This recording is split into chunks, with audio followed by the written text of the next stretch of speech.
Hello, my friend. How are you? I am good. How are you, Tammy? Hanging in there. So yes, it's Yes. it's been a No, crazy. today's a big day. It's like well, we're not in the exhale yet. No, So, we're still in the in between, and it was so funny as I was thinking. I mean, we're in between with the election. We're in between with COVID. We're in between with everything.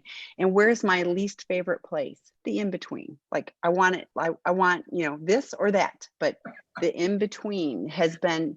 And so like I have to constantly just keep working on me. But I was saying on the webinar the other night, I thought I have thought a lot about the same tools that I learned early in recovery are the same tools I need to continue to use now. It's not like you progress and then it's all different. It's like, I've really had to lean into the things that, were the gift of recovery in the first place. So, yeah, and I want to add to that because it's so well said, Tammy. And I've got to be willing to go back to being a beginner. I got to be willing to get right back into, oh my gosh, I'm completely powerless right now. yes, yes. I was saying the serenity prayer again this morning. All I can control is my actions and reactions because I want to be reactionary on things, and and like it's not going to serve me or my relationships well if I start, just so I'm going like I have no control over all those things, but I can take a pause and be thoughtful before I speak. Yes, yes.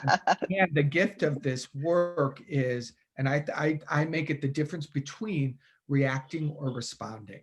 Yes, The yes. gifts of our program, the gifts of our sobriety, and it gives us even a moment where we can find that place of what would my response be versus my reaction. And the gift of that is always for me. It's always a better impact on the world, of course. It's a better Mhm. impact on others, but it's most importantly, a response is better on my psyche, my heart, and my being versus a reaction. Yes, because if I do the reaction thing, then I'm turning around and making amends, which is again another program thing that I've learned to do. But, it's just a whole lot better if I don't have to go down that path and cause chaos. And, I mean, I'm willing to do amends. I'm 100% willing to do them, but I like it better when I don't have to because I haven't caused a problem. So, Well, I love how you're saying that because, yes, we're called to do amends, but we don't need to make amends doing our way of life. It's like less amends, more right action. yes, yes, more right actions too, and not reactions. So, yeah, Yeah, yeah, yeah. Good. We're already kicking off so well. So, hi everybody. I'm super happy to be here with you. Can I lead into our practice? please. Wonderful, wonderful. So, thank you everybody who's here today. Really exciting. We've grown a little bit more and more each month. I'm so sorry I had to miss last month. I really missed it, but this is like the best day, best time, and best focus for all of us. So, again, thank you for being here. I am Mark Anthony Lord. I am a spiritual teacher and a recovery counselor. I don't call myself a coach. I really am more of a counselor. And I help people specifically in the areas of the spiritual part of the program. So we don't meet here today under any religious banner. That is not who we're here to be, but we do meet here today under exploring the spiritual parts of the program and helping you with your grappling, with your breakthroughs, wherever you are. It's such I'm so passionate about this part of the program and this conversation. And I want to share a little more for those of you who are new for a moment. Then we're going to move into a little bit of meditation, which is I'm still in awe that I'm the guy facilitating this conversation because I was raised in a traditional religion and I felt very rejected by that religion. So what did I do? I rejected them. It's like you reject me, well, I'll reject you.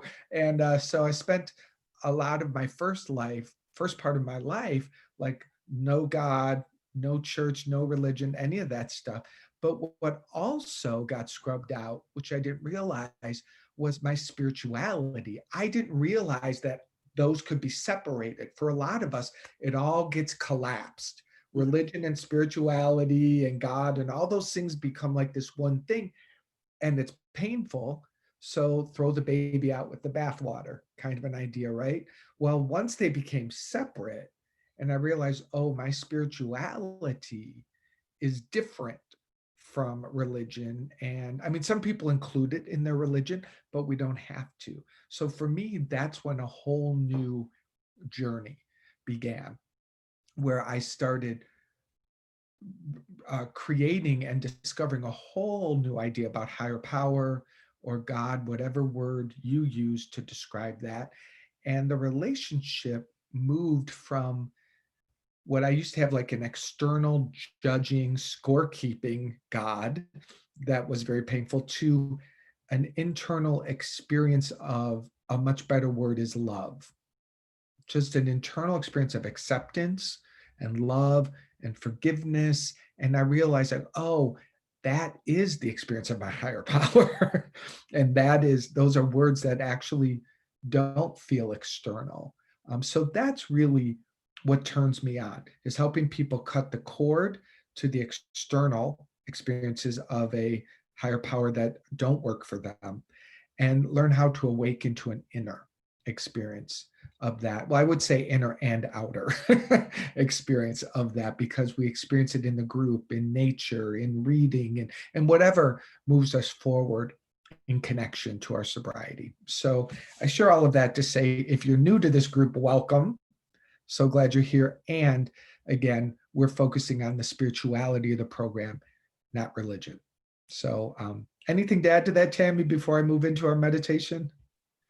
No, I agree with that. In fact, I was having a conversation with somebody yesterday, about our program, specifically too, and they were talking about, that religion doesn't work for them. And I said, you need to come to Mark Anthony Lord's, because he really reframes it in such a beautiful way. And like you mentioned, I too was brought up in a certain tradition, and and did the exact same thing. It's like, well, I'm clearly not living up to that standard, so I'm going to reject it rather than embrace it, because then I don't have to feel the guilt. Well, anyway, for me, the entire program has been a spiritual journey. So like all aspects of it, so I don't even piece it out so much. It's really, it is a spiritual experience, whether it's, learning to do things differently for myself and others, all of that has been a revelation. So I love this conversation. And I love how you said that. That's really awesome, Tammy. I want to repeat it for everyone. Like what I heard you say is, you don't even need to take spirituality out as a separate conversation, because it's infused. And Yes. it's sort of happening. It's just Yes. happening. And I like that. I like that a lot. That would be an ultimate goal, that it's in there. It's in the mix. And it's fun to have special focus times, but as a way of Correct. life, that's beautiful. Yeah. So Thanks. that's good. Yeah, good. All right, my friends. So we like to begin each gathering with some time in meditation, and then I'll follow that with the Serenity Prayer.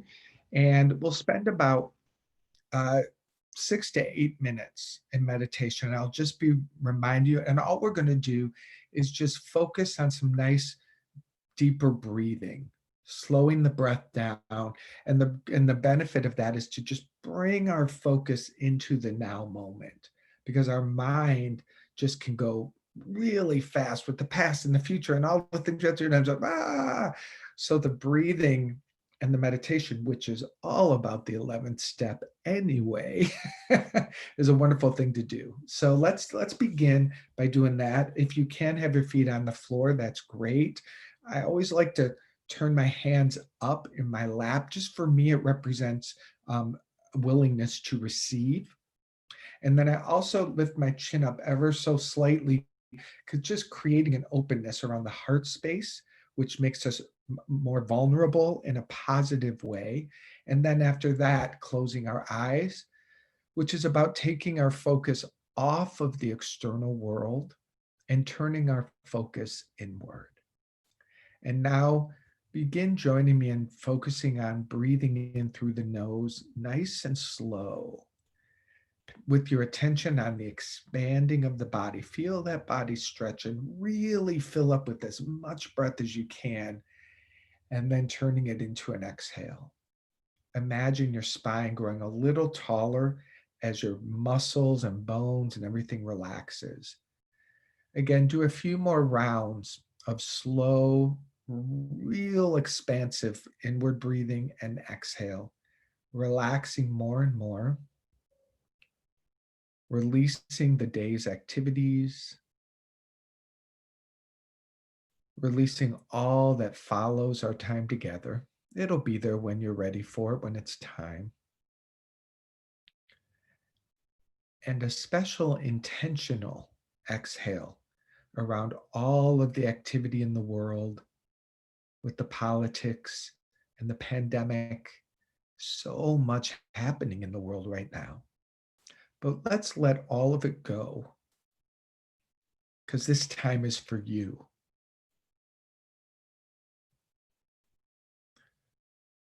Becoming more and more still.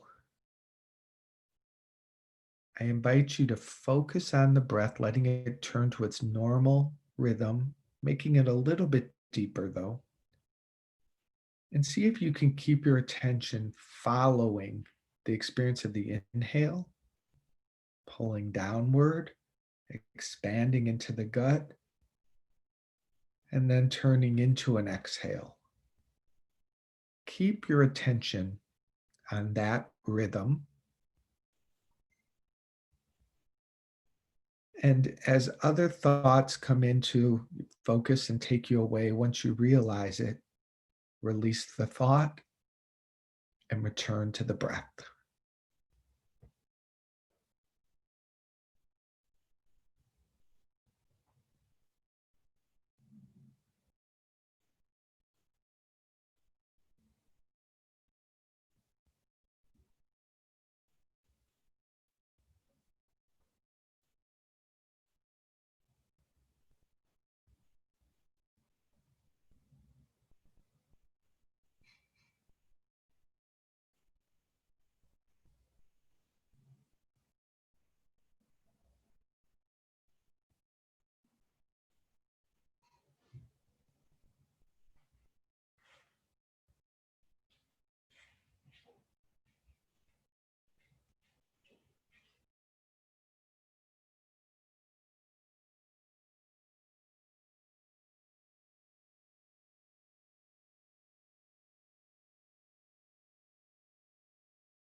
Release the thought, return to the breath.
And release the thought and return to the breath.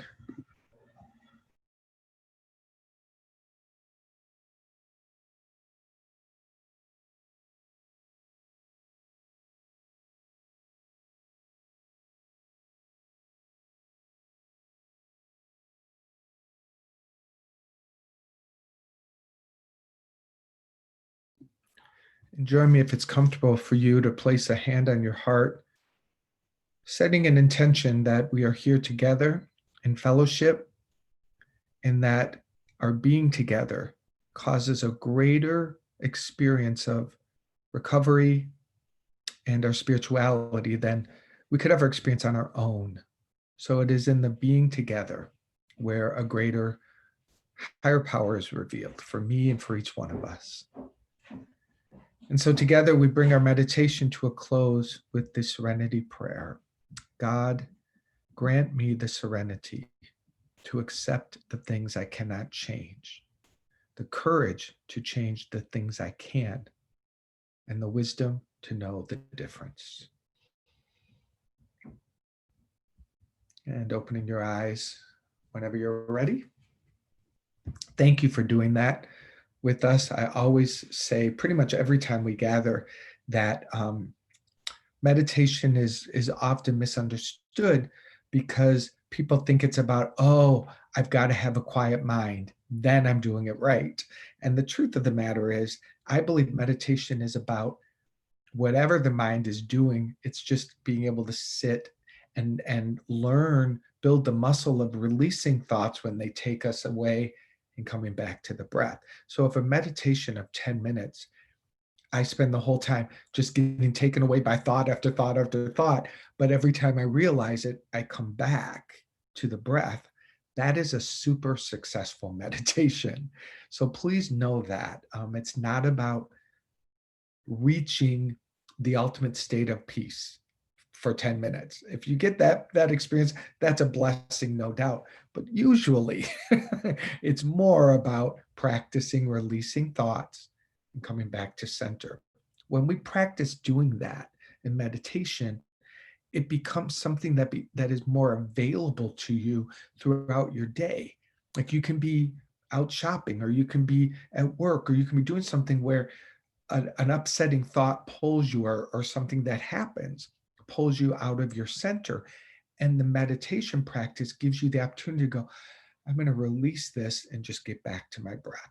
And you over time become able to do that while you're in your life. And that's cool. That's a really big benefit, much greater in some ways than reaching those peak moments of meditation where there's no thought and no outside experience. And those are rich. Believe me, I've had many of those. I'm very, very blessed over my many years of meditation to have some pretty peak experiences. But I've learned that practice is not about chasing peak experiences. Meditation is about just showing up. Each day is a new day, and each experience is a new experience. So thanks for doing that with us. So today's focus, as we're really coming to an end of the year, end of this year, is on the 11th step, as we talked about earlier. And it's such an important step, especially during these challenging times. And if you are feeling some big waves of experience because of all that's happening in the world, thank you for being here. We'll create some time at the end for you to share or ask any questions. Tammy and I are both here to support you, because what we know is no matter what's happening in the world, your sobriety is more important. It really is. And I don't think that is selfish.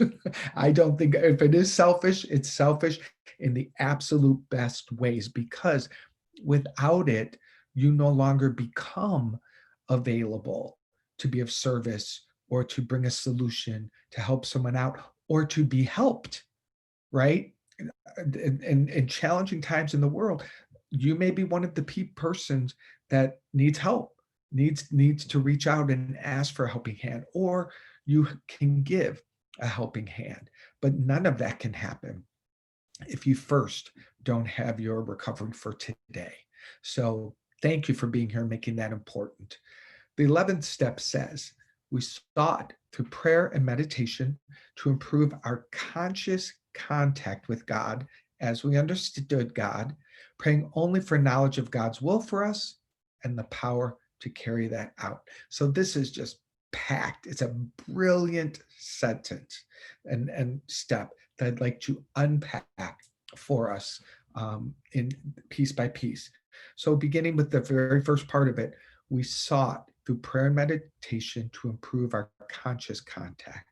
So the way that we improve our experience of our higher power is to give it time in prayer and meditation. And I think the 12-step program has some of the best prayers, absolutely some of the best prayers that are out there for us to have in our back pocket and even to commit to memory, beginning with the Serenity Prayer. That is such a wonderful, gosh, it's like packed. It's just got in there so much spiritual food and sustenance for us. If you find yourself in either in your stillness where it comes alive, or when you're out in the world and you need that something, the Serenity Prayer looped as a mantra inside of you, which I've done often, is a great way to bring us back to center. The third step prayer: God, I offer myself to thee to build with me and to do with me as thou wilt. Relieve me of the bondage of self, that victory over them may bear witness to those I would help of thy power, thy love, and thy way of life. May I do thy will always. Absolutely a beautiful, beautiful prayer. And then I'm going to pull this up because I don't have this one memorized. The 7th step prayer is also something that is really just so beautiful. With my Creator, I am now willing that you would have all of me, good and bad. I pray that you now remove from me every single defective character which stands in the way of my usefulness to you and my fellows. Grant me strength as I go out from here to do your bidding. Those are the 3 cornerstone prayers for me. Now, you can go to different websites and there's prayers for each step, and that's cool. To me, I'm a little more like, at least my experience of the 12 steps, these are the 3 that I really keep in my back pocket. And I pretty much always start my morning routine with 1, 2, or 3 of them. And I've shared before, if you've been with us a while, I'm a get on my knees kind of guy, because that's important for me personally to really have that humbling experience of really getting my small self out of the way and calling upon my higher power.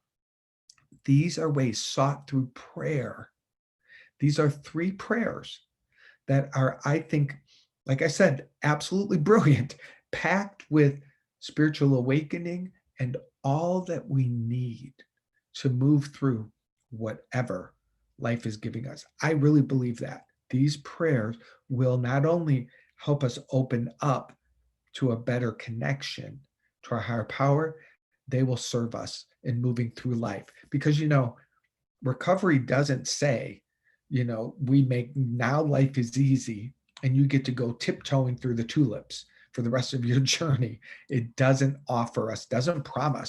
promise us anything like that. It promises us and it gives us the tools to meet life on life's terms and to remain connected to our higher power. That's it. Life is going to happen, and life is going to happen big time for all of us, different times, different ways. These are the tools.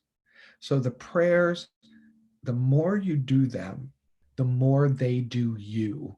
And I think that's a key. And I want to say that again, because that's what's important. The more you do the prayers, the more the prayers come alive inside of you, and they start kind of reprogramming the mind. They start healing the heart and opening it up so that you become available to give and receive love and support. They really start changing you. But it's not like you do once and then they take over and then do everything. It's the repetition and the practice and the commitment to them, where for me anyway, the transformation happened over time. This is a great way to say it.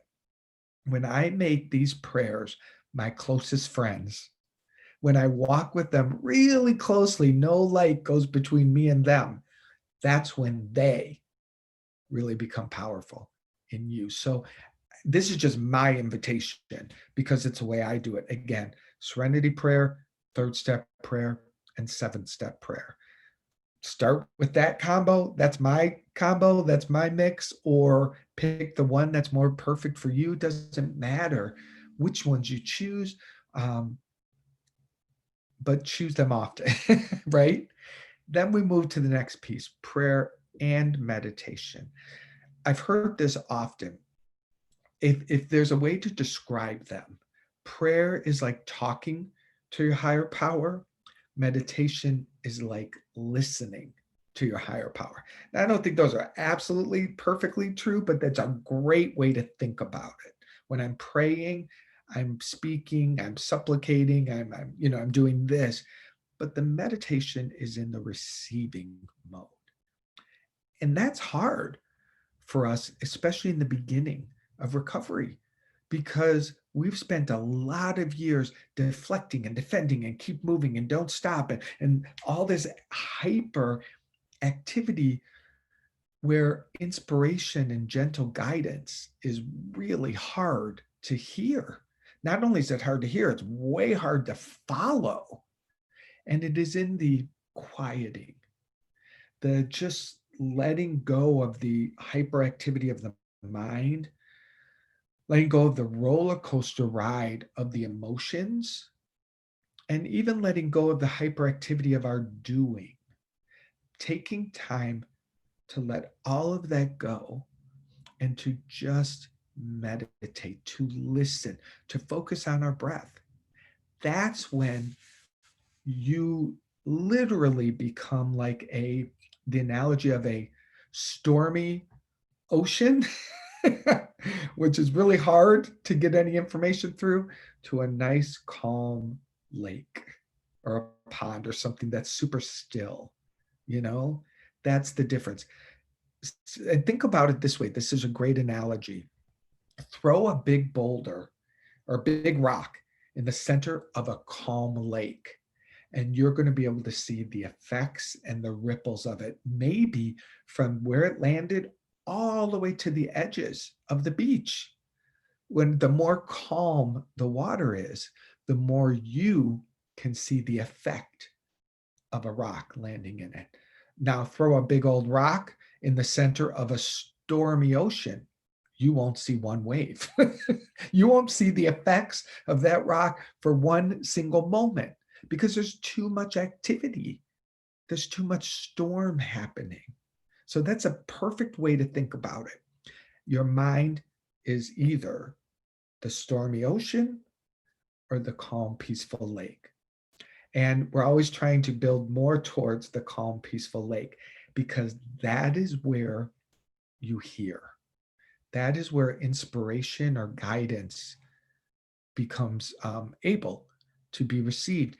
And I've had just fantastic experience of so much stillness where I literally hear a gentle, loving voice. And I'm like, ooh, is that you, higher power? Literally, I've asked that. I'm not kidding you. I'm like, ooh, that was a really cool, loving thought. Is that you, higher power? And I'll get this sort of like affirmation. Sometimes I hear actual dialogue. Sometimes I just get like a ripple of positive energy. I tend to feel it in the heart center, like just a ripple of energy. And it's quite lovely. So those are ways that we can begin hearing and receiving. And my personal goal is to have more of that because the more I can have it, the more I have conscious contact with this energy, the presence, whatever word you call, the more I can consciously experience that, the better off the connection is for me. So moving on to the second part, what are we praying for? And this is a big surrender. It's a big surrender. And I'll be honest, sometimes I don't like it because what it says is praying only, such an important word, only for knowledge of God's will for us and the power to carry that out. Which means at this step of the game, it's more about giving up personal desires, giving up that list of wants, that. And I don't want to make our list of wants wrong. If you want a new house, if you want a new job, if you want more fulfillment in relationship, those are beautiful desires. And it's not about, the truth is, when we let those go and we just focus on what is the knowledge of God's will for me today, the miracle of, or the paradox of it is, those things that you desire tend to kind of find you. And that's really amazing. I want to tell a personal story of that. I'm in a really cool experience of one area of my life in that I really wanted to buy a home.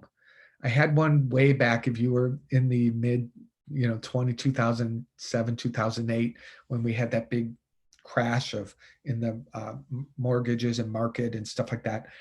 I was in that big wave, and I lost a lot. I lost a lot. And I became very gun shy. I was like, oh, get me out of this. I'm not playing this game ever again.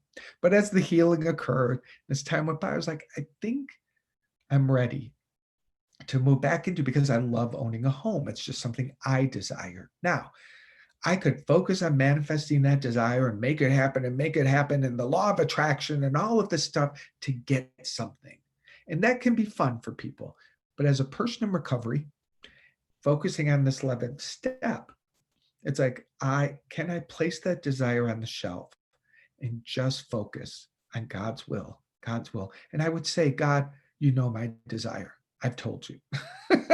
Now I could become a 4-year-old and beg and beg and beg and beg. And we've all been a 4-year-old. We all have that child inside of us who's like, I want it, I want it, I want it, I want it, I want it.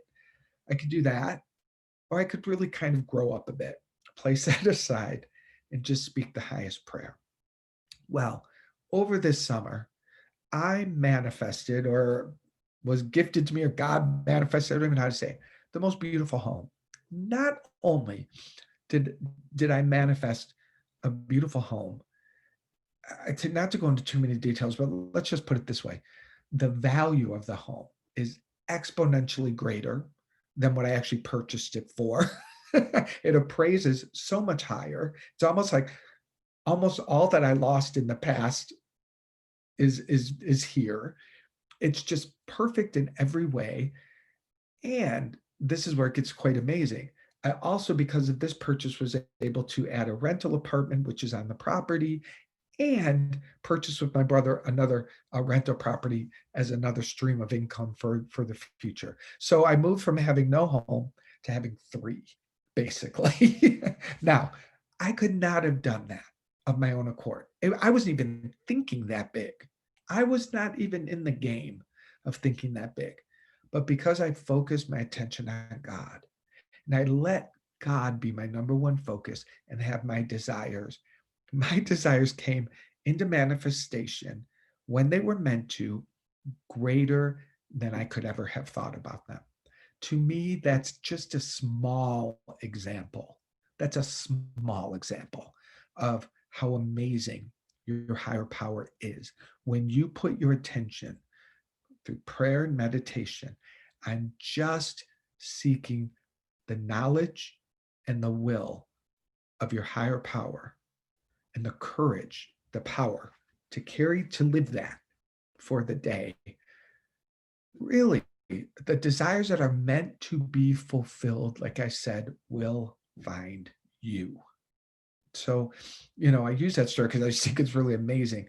I could also go in the other direction and say, I've had desires of my heart that I felt like they were of my heart that didn't come to pass, or haven't come to pass yet. I don't know.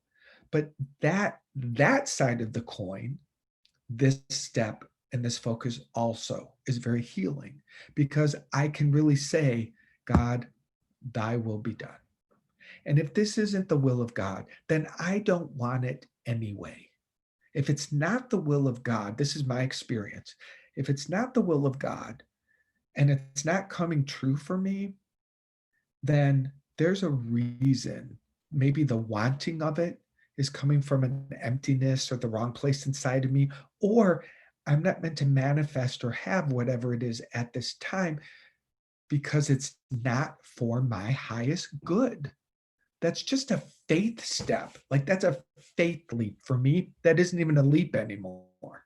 I have so much experience of prayer and meditation, building this conscious contact with God in such a beautiful way. And I'm not bragging, I'm humbled. I'm grateful for this connection that I have that feels so good that I can trust it. I can trust it when things aren't going my way, and I can really lean into, I really believe that I'm being cared for here. And when things do go my way, or better, than put that in quotes, because it's like God's will, my will, whatever. But when I do manifest or experience something beautiful in my life, I can be humble and give praise and appreciation to my higher power. So both sides of the coin, getting what I want and not getting it. Wherever challenges life brings me, or whatever wonderful breakthroughs life brings me, it is my conscious contact with God that keeps me humbled and centered and able to move through it in beautiful ways. This is a transformational spiritual awakening step. And it gives you exactly what you're supposed to do. There's no gray area for, Tammy and those of you who just want clarity. Here's a clarity step. How do you do it? Prayer and meditation. How do you pray? I just told you 3 prayers that you can do. Now you can talk to God. There's a million ways to pray, but if it's new, do those prayers. They're right there. How do you meditate? You know how to do that. You may not want to do it. You may not make time to do it. You may keep putting it off. But the reality is, there are more support systems for you to meditate now in the world that you can get on your phone in about a minute to support you in every single way. So that's beautiful. So there's no excuses on either of those, on how to do it. And what are we doing it? To just ask what God's will is and the power to carry that out. And from that, recovery happens and the goodness of life is yours. So that's my little mini sermon on this particular 11th step. I always love to pass to you, Tammy, and say, what are your thoughts or ideas on that? Well, so much. Well, thank you, because it was such a great reminder that, because I was thinking, oh yes, when I pray for my stuff, I pray small. Like if you had just prayed for a house, you wouldn't have 3. You wouldn't have had and I've had that before, where something that I really, really, really, really wanted didn't come to pass. What I ended up with in its place in a different time was so much more than I could have even imagined. And so it's just a really good reminder that, like, step out of my own way. And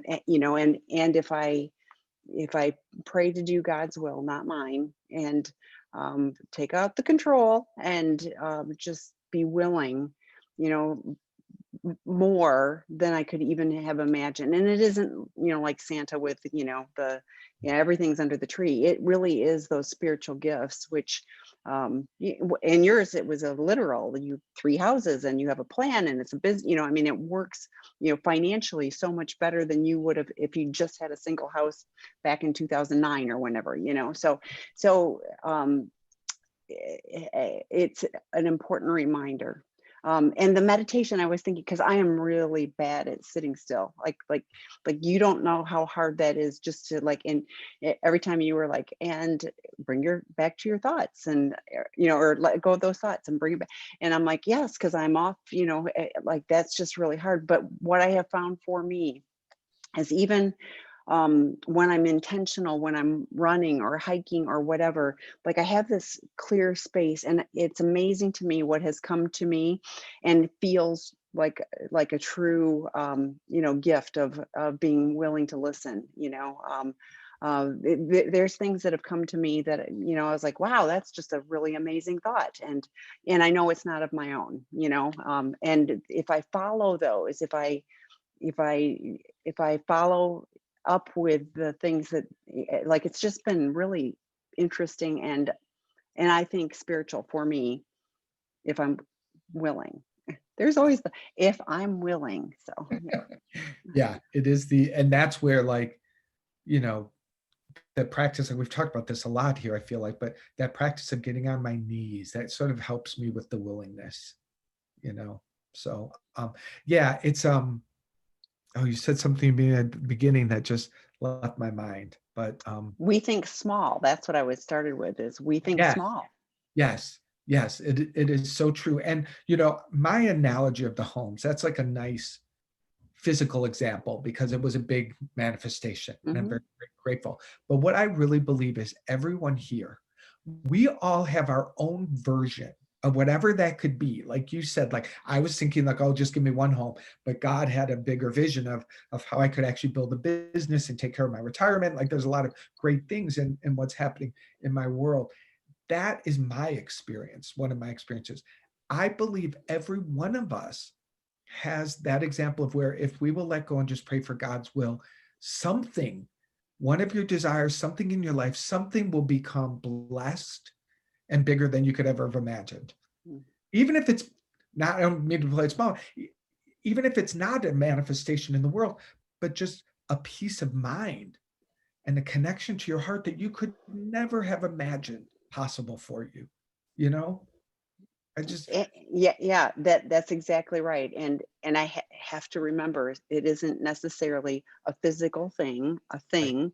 You right, know, often it is for me, so much of it is the serenity, you know, like I yeah, just don't have to get caught up in all the stuff if I yeah, choose to let it go, you know, because I have found myself again, you know, getting more caught up in the externals and all of the, yeah.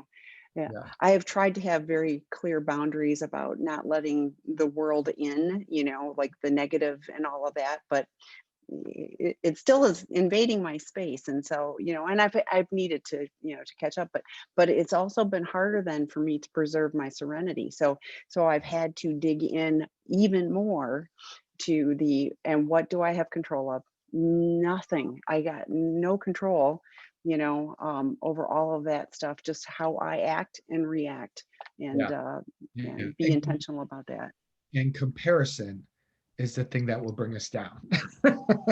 You know, like it's just on me, how you know, my serenity will bring me what it is mine to have and to do and to be.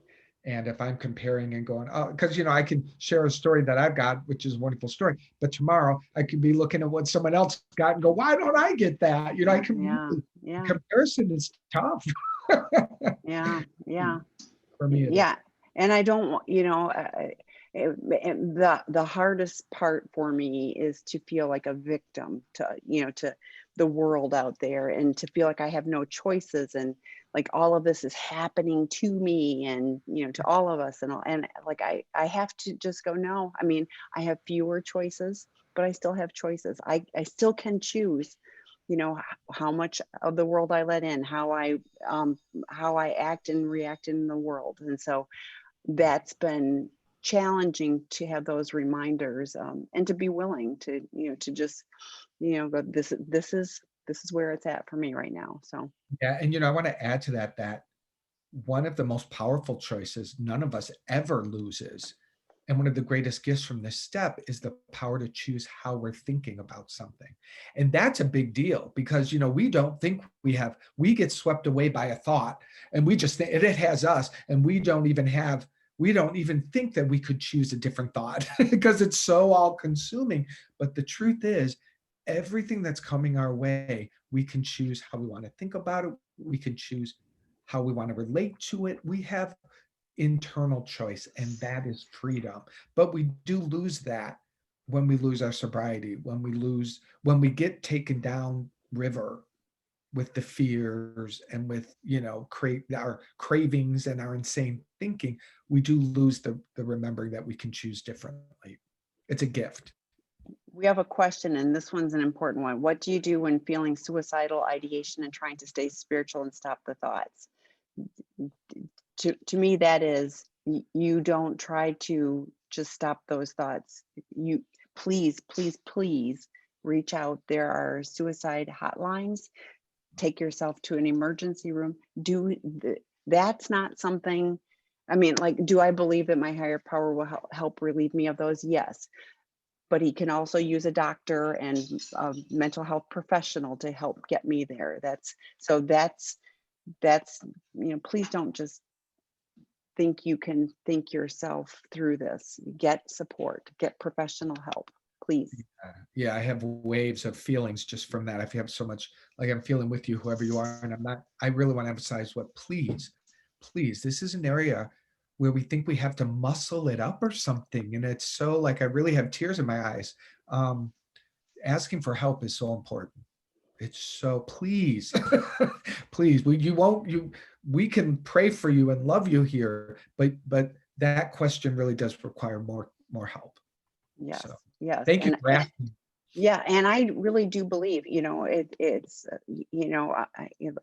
I, I believe, with my addiction, I used to pray every day that, like, like I would do things differently, and I couldn't, but then when professionals stepped in, when I actually ended up through a really bad situation, but I ended up in treatment. So that was one of those, my God put a really unfortunate situation in my path, but it was the best thing that could have happened to me because it was then I got professional help, and then they helped me, and I've been on a very different path since then. But I would have, I just knew I was failing at praying about this because clearly that wasn't changing anything. So Yeah. And there are times when I call it spiritual bypass, when we're trying to use spiritual thinking or try to like have a spiritual thought to help us get through something, but it's actually we're trying to bypass the real work that has to happen, like asking for help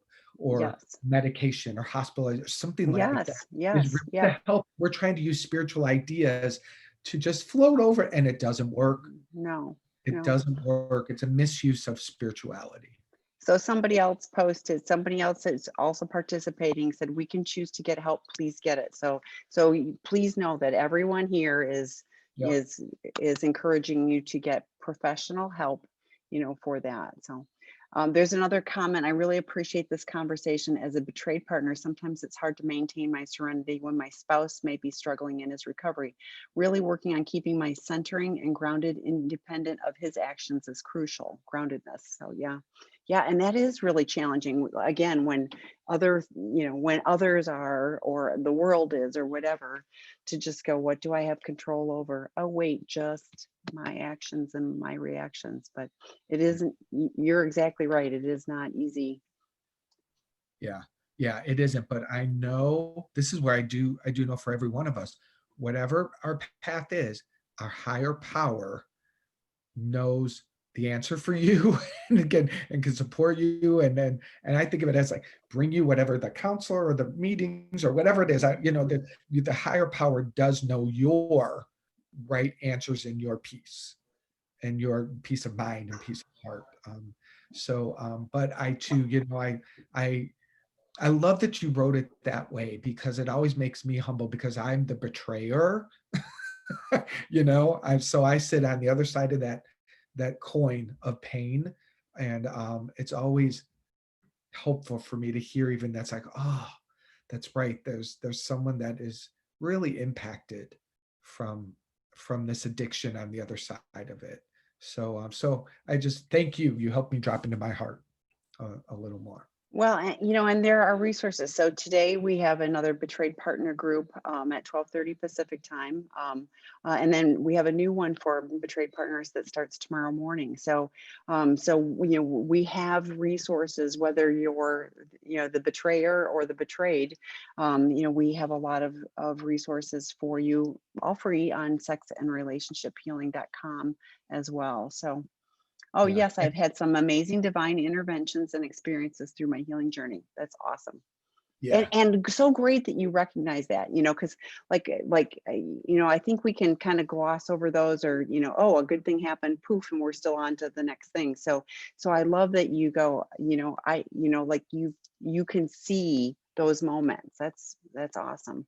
It is. And I really love, you've helped me with this, Tammy, and especially Dr. Rob, the way that he and this work validates the position of the betrayed partner, because the spiritual language doesn't approach it that way. It's like a different way. It's a different lens Hmm. of looking through, and it's not better or worse. It's just a different lens. But I've come to appreciate how important it is to look through the lens of the betrayed partner and to feel that and to, even be that, Hmm.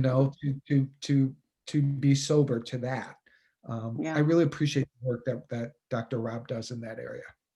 Yeah, So and I do too. I'm a big proponent of the codependence lens versus, blaming partners when, and I don't want them to feel like they're victims, because that's such an unempowered place to be no, too, yeah, so it's one of those, yes, bad things have happened. Bad things are happening, like to all of us, and, so it's, but, I can choose to just, let that continue to happen to me, or I can go, here's to the very narrow band of things that I can choose, in this moment. So yeah.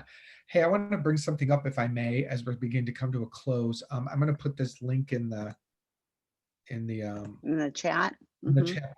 This is a forgiveness challenge that I'm doing Oh, this month with my friend Erin, who's an amazing spiritual teacher, and it's August or November 16th through the 19th, 4 days, and it's a forgiveness challenge where we're focused. It's called Forgive 2020 Challenge.